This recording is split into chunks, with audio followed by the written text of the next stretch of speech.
Olá pessoal, tudo bem? Meu nome é Naila Ribeiro, eu sou massoterapeuta e o meu objetivo aqui no canal é trazer informações relevantes para você, que é massoterapeuta, ou para você que quer ingressar nessa área, conhecer um pouquinho mais sobre o mundo mágico que é esse nosso da massoterapia. Eu vim trazer para vocês um pouquinho sobre medicina tradicional chinesa. Qual que é a relação da massoterapia com a medicina chinesa, né? Qual que é a base da história da medicina chinesa e como que a gente, enquanto massoterapeuta, se encaixa nessa história, né? Por que a gente precisa saber um pouquinho dessa história. Eu tô com alguns slides abertos aqui, então vocês vão perceber que eu vou estar olhando bastante para cima, porque eu vou estar observando, dando a sequência aqui no ensino dos slides, tá? Dos slides que eu preparei para vocês aqui, pra gente conseguir trazer, para eu conseguir trazer bastante informações para vocês aqui nesse vídeo. Quando a gente fala de medicina tradicional chinesa, a gente precisa entender que não é uma coisa que aconteceu assim da noite pro dia, tá? A medicina tradicional chinesa, ela é pautada, ela é baseada em 5 pilares, tá? Ela tem 5 bases que suportam esses conhecimentos que a gente conhece hoje, como os pontos dos meridianos, o que são os 5 elementos, qual é a relação do taoísmo com a medicina tradicional chinesa, como que isso veio evoluindo, né, os conhecimentos da acupuntura, da fitoterapia e tudo mais, como que a gente se baseia, como que essa prática, como que esses conhecimentos surgiram. Então, quando a gente fala de medicina tradicional chinesa, a gente tem que ir lá na história da medicina chinesa, que quando a gente fala medicina tradicional chinesa, ela teve um marco, ela teve um início.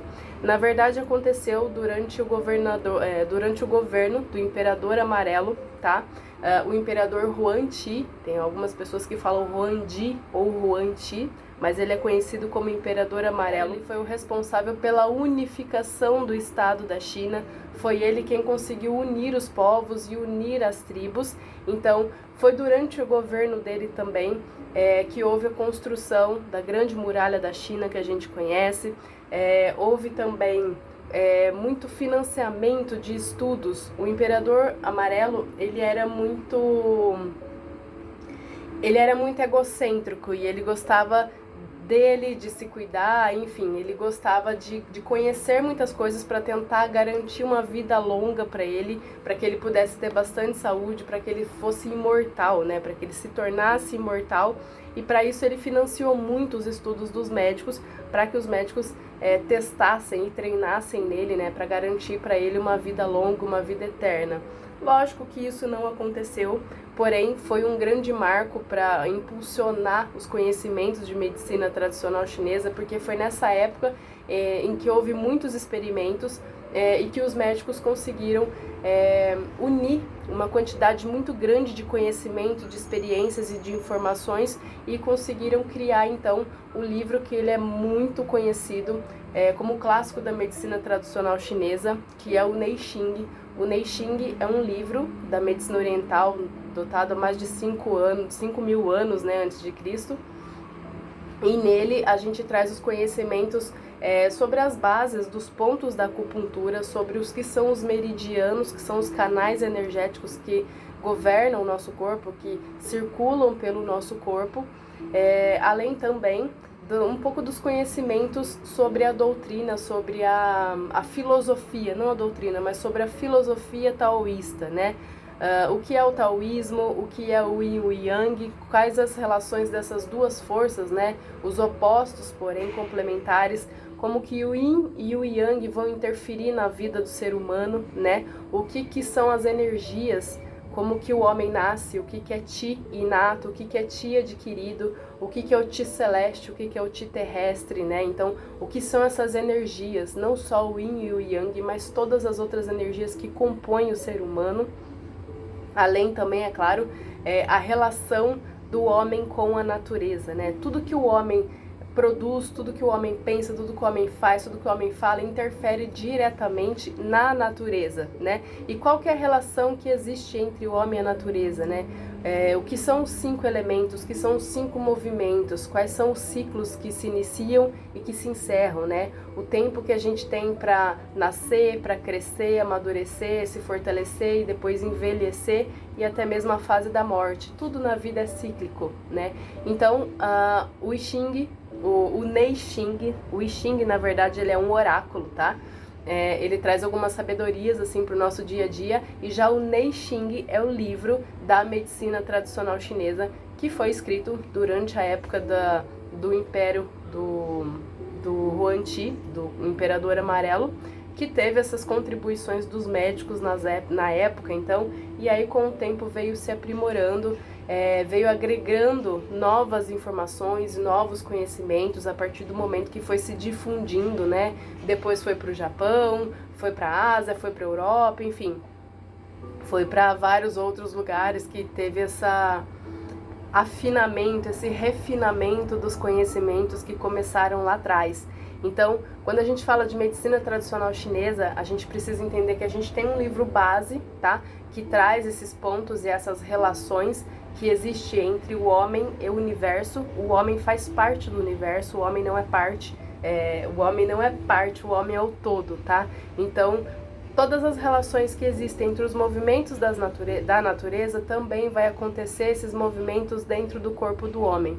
E para a gente conseguir equilibrar esses movimentos e essas energias que compõem o corpo do ser humano, a gente precisa entender que os pilares da medicina tradicional chinesa se baseia na fitoterapia, que são os conhecimentos e os usos e as formas de uso das ervas, tá? Então, se a gente vai usar como chá, se a gente vai usar como cataplasma, se a gente vai fazer inalação dessas ervas, tem várias formas de uso e manipulação dessas ervas. Então, a fitoterapia é o primeiro ponto, é o primeiro pilar da medicina tradicional chinesa.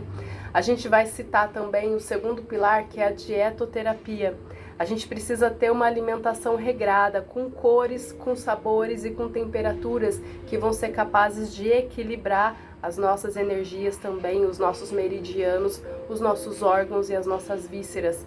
Tanto que se a gente for parar para analisar a alimentação chinesa, né, a comida japonesa, que é tão comum aqui hoje em dia, é um prato muito colorido, né, e tem uma mistura de sabores e de aromas, de picante, de doce, com amargo, e as cores também dos alimentos, né, são cores vibrantes que ajudam a equilibrar o corpo do nosso paciente também. Além da fitoterapia e da dietoterapia, a acupuntura e a massagem, no caso a tuiná, que é uma sequência de técnicas de massagem, né, de pressões, de acupressão, que passa pelos caminhos dos meridianos, que junto com o shiatsu também, que já é mais uma técnica japonesa, né, tanto a acupuntura quanto a tuiná e o shiatsu têm o objetivo de equilibrar os pontos energéticos que se encontram no nosso corpo, tá? Através dos caminhos desses meridianos. A atividade física, tal como o Qigong, por exemplo, o Liang Kun, o Tai Chi Chuan, mesmo alongamentos, né? Alguns dessas atividades, desses exercícios, representam os movimentos da natureza, os movimentos dos animais, as formas de defesa dos animais também. Então a gente só reproduz esses movimentos e isso ajuda também a equilibrar essas energias que formam o ser humano. Além, claro, e por último, o último pilar, a gente trabalha com a meditação. E quando a gente fala de meditação, não é simplesmente ficar sentado e tentando anuviar a mente, tentando esperar que desça o nirvana. Quando a gente fala de meditação, a gente está falando de concentrar na respiração.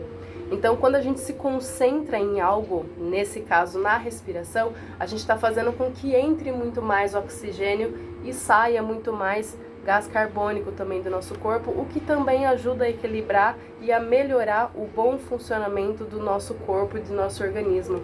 Então, quando a gente fala de medicina tradicional chinesa, a gente está falando de entender um pouquinho de um conhecimento milenar que vem de anos e anos e anos e anos de estudos, que até hoje ainda é pautado nesses 5 pilares.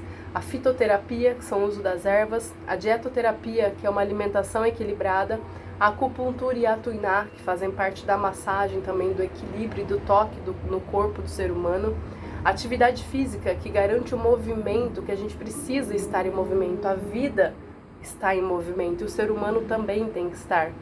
E a respiração, né, a questão da meditação, da quietação, da gente conseguir silenciar o nosso corpo e ao mesmo tempo se perceber através da respiração.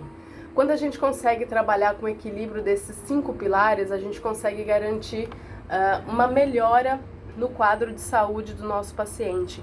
A gente, enquanto terapeuta, enquanto massoterapeuta, a gente nunca vai poder prometer cura para os nossos pacientes e para os nossos clientes, enfim.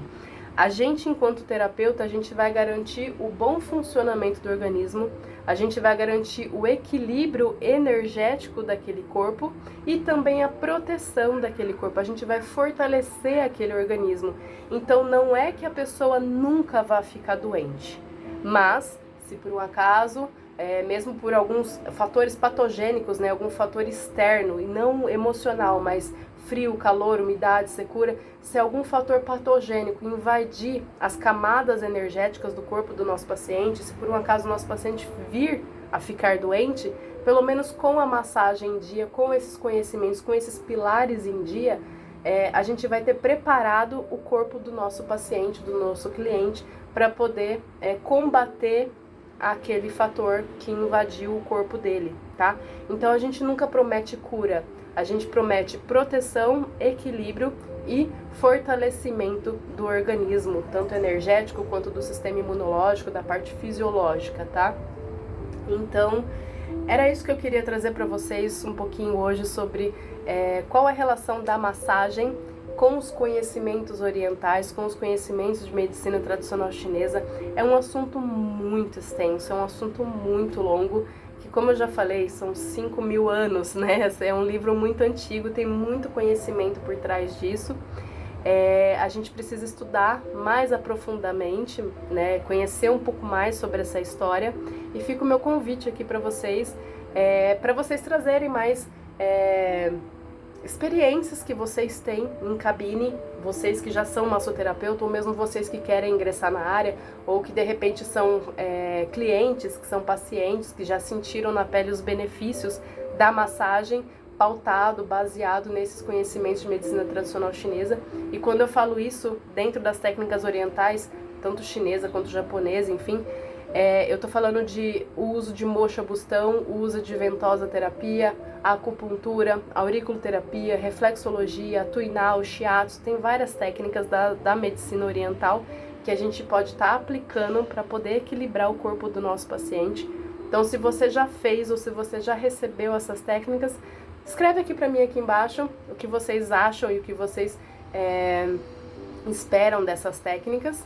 E fica o meu convite aqui para vocês, então, conhecerem um pouquinho mais sobre esse mundo mágico, amplo, gigante, que é o da massoterapia, com os da medicina oriental também.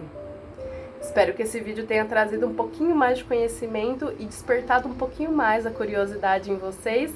E qualquer dúvida eu me coloco à disposição. Lembra de curtir esse vídeo se você gostou, se inscreve no canal, me acha lá no Instagram também, nailas.ribeiro, e qualquer dúvida eu estou à disposição. Um beijo, namastê!